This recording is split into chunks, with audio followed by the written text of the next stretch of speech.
জয় শ্রীকৃষ্ণ, রাধে রাধে। নমস্কার বন্ধুরা, আশা করছি আপনারা সকলেই ভগবানের কৃপায় ভালো আছেন ও সুস্থ আছেন। বন্ধুরা, আজ 24শে মার্চ, 9ই চৈত্র, মঙ্গলবার। আজকের দিনে বাংলার গড়ে গড়ে পালিত হচ্ছে চৈত্র মাসের শুক্লপক্ষের অশুভ ষষ্ঠীর ব্রত। এই তিথি কখনো বৈশাখ মাসে পড়ে, আবার কখনো চৈত্র মাসেও পড়ে। আসলে বাসন্তী পূজার সময় যে শুক্লপক্ষ আসে, সেই শুক্লপক্ষের ষষ্ঠী তিথিতে এই ব্রত উদযাপিত হয়। তাই আজ মঙ্গলবার এই ব্রত পালন করা হবে। তিথি শুরু হয়েছে গতকাল 23শে মার্চ বা 8 চৈত্র, সোমবার রাত 9টা 37 থেকে, যা থাকবে আজ মঙ্গলবার রাত 7টা 13 পর্যন্ত। আজকের দিনে দুটি নিয়ম অবশ্যই মানতে হয়। প্রথমত, এই দিন অন্ন গ্রহণ করা নিষিদ্ধ, তবে অন্ন বা ভাতের পরিবর্তে আটা বা ময়দা তৈরি উপকরণ বা সাবুকে থাকতে হয় ব্রতকারীকে। আর দ্বিতীয়ত, মা ষষ্ঠীকে এদিন পূজা দেওয়ার পর চটা অশোক ফুলের কড়ি, চটা মুগ কলাই এবং দই একসাথে মেখে জল দিয়ে গিলে খেতে হয়। এই ফলার দাঁতে চিবিয়ে খেতে নেই। আজ এই পবিত্র দিনে যদি মায়ের ব্রত রাখতে পারেন তবে তা খুবই উত্তম।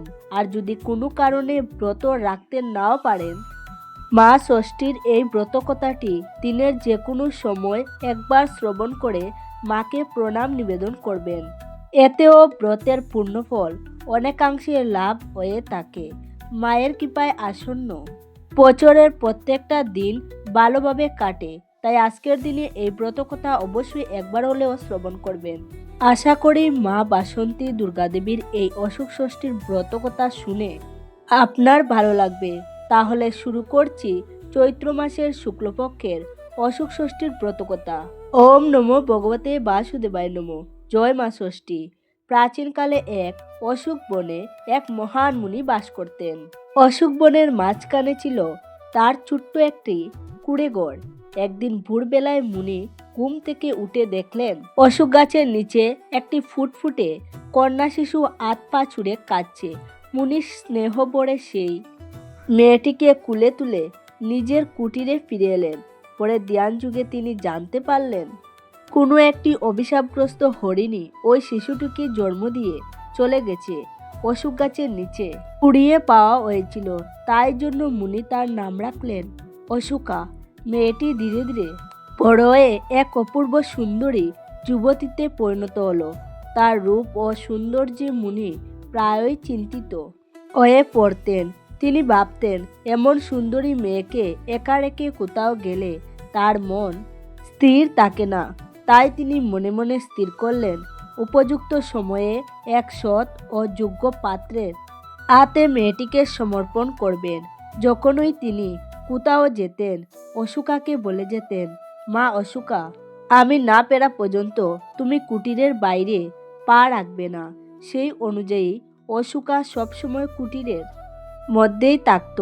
এইভাবে অনেক দিন কেটে গেল, কিন্তু মুনি অনেক খুঁজেও উপযুক্ত পাত্র খুঁজে পেলেন না।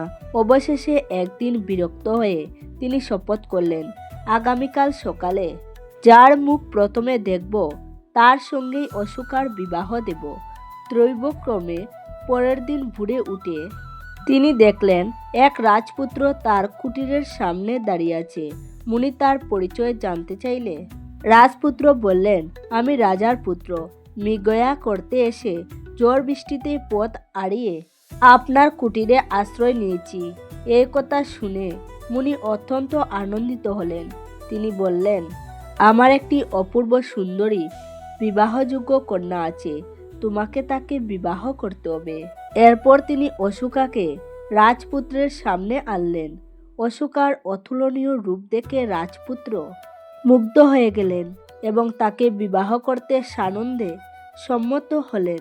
এইভাবে দৈবযুগে 4 রাত এক হয়ে গেল এবং মুনি নিশ্চিন্ত হলেন।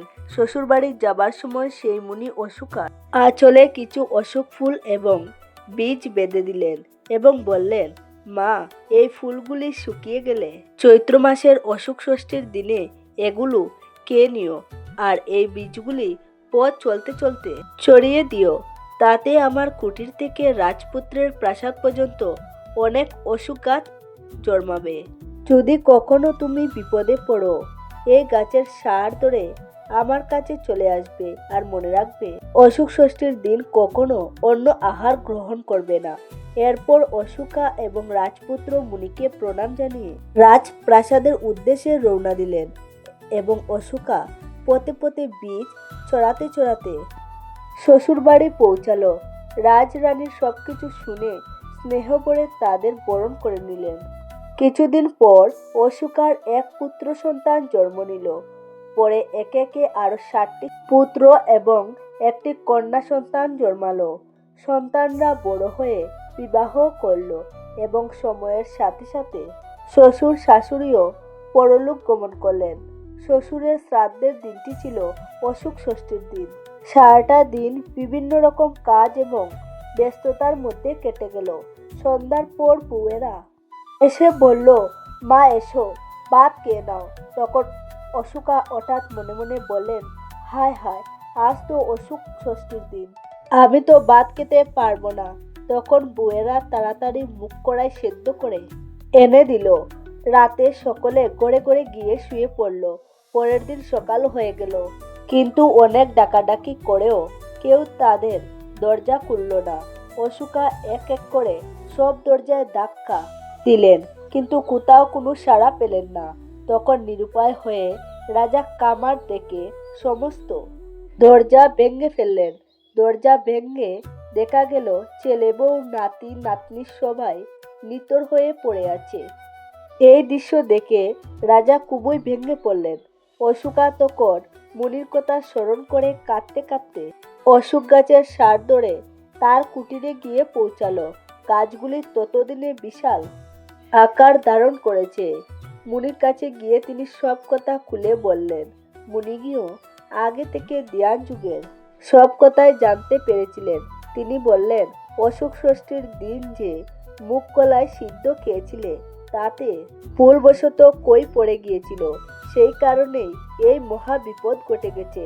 তারপর তিনি বললেন, ভয় পেও না, এই কমণ্ডলুর জল নিয়ে গিয়ে সবার গায়ে ছিটিয়ে দাও, তারা আবার জীবিত হয়ে উঠবে। তবে ভবিষ্যতে এমন ভুল আর কখনো করো না। প্রতি বছর অশোক ষষ্ঠীর দিনে মা ষষ্ঠীর পূজা করবে এবং ব্রতকথা শুনবে। তারপর নিয়ম মেনে এই ব্রত সুসম্পূর্ণ করবে। অশোক মুনিকে প্রণাম করে ফিরে এসে কমণ্ডলুর জল সবার গায়ে ছিটিয়ে দিলেন। সঙ্গে সঙ্গে সবাই যেন ঘুম থেকে জেগে উঠল। কেউ বলল, আমরা এতক্ষণ ঘুমিয়েছিলাম। অশোকা সব কথা খুলে বললেন এবং তাদের সাবধান করে দিলেন। সেই থেকে অশোকা তার পরিবারকে নিয়ে সুখের শান্তিতে জীবন কাটাতে লাগলেন। রাজা ও মা ষষ্ঠীর এই মহিমা দেখে সমগ্র রাজ্যে অশোক ষষ্ঠীর ব্রত প্রচলন করলেন। বলা হয়, যে ব্রতকারী ভক্তি ভরে এই ব্রত পালন করেন, তার জীবনে কখনো সুখ নেমে আসে না। অশোক বৃক্ষের দেবী মহামায়া শুকররোহিতা দেবী নামে বিরাজ করেন। যিনি শুকররোহিতা অথবা যার আরাধনা করলে সুখ থাকে না, তিনি দেবী সুকৃতা দুর্গা দেবী। নবপর্তিকাতে অশোক থাকেন। তার পূজার মন্ত্রে বলা হয়, ওম অর প্রীতি করো বিষ অশোক, সুখ নাশানা দুর্গা প্রীতি করো, ইসমান অশোকম সদা করো। এছাড়া অশোক গাছ আয়ুর্বেদিক ওষুধ রূপে বহু পূর্ব থেকে ব্যবহার হয়ে আসছে, যা আমাদের রোগ থেকে মুক্ত করেন। তাকেই আমরা ভগবান তুল্য জ্ঞান করি। সেই জন্যই হয়তো শাস্ত্রকারেরা ঔষধি বৃক্ষগুলিকে প্রাণদায়িনী ঈশ্বরের স্বরূপ বলে শাস্ত্রে স্থান দিয়েছেন। যেমন তুলসী, বেল, আমলকি, অর্তকি, নিম ইত্যাদি বৃক্ষে ঈশ্বরের অবস্থান আছে বলে ধরে নেওয়া হয়। সেই জন্যই অশোক ষষ্ঠীর দিন ব্রতকারীদের অশোক ফুলের সঙ্গে দই খাওয়ার বিধান রয়েছে। স্বামী বেদানন্দ তার দুর্গতি নাশিনী পুস্তকে লিখেছেন, অশোক গাছের ফুল স্ত্রী রোগের বড় ঔষধ। সেই কারণেই বাসন্তী ষষ্ঠীর তিথিতে এই দেশের অনেক সন্তানবতী নারী অশোকের 6টি ফুলের কড়ি খেয়ে থাকেন। অশোক ষষ্ঠীর ব্রত কেন পালন করা হয়? অশুভ ষষ্ঠী মূলত মা ষষ্ঠীর একটি বিশেষ ব্রত, যা সন্তানের মঙ্গল, দীর্ঘায়ু এবং সর্বপ্রকার সুখ দুঃখ দূর করার জন্য পালন করা হয়। অসুখ শব্দের অর্থই হলো যেখানে কোনো সুখ নেই।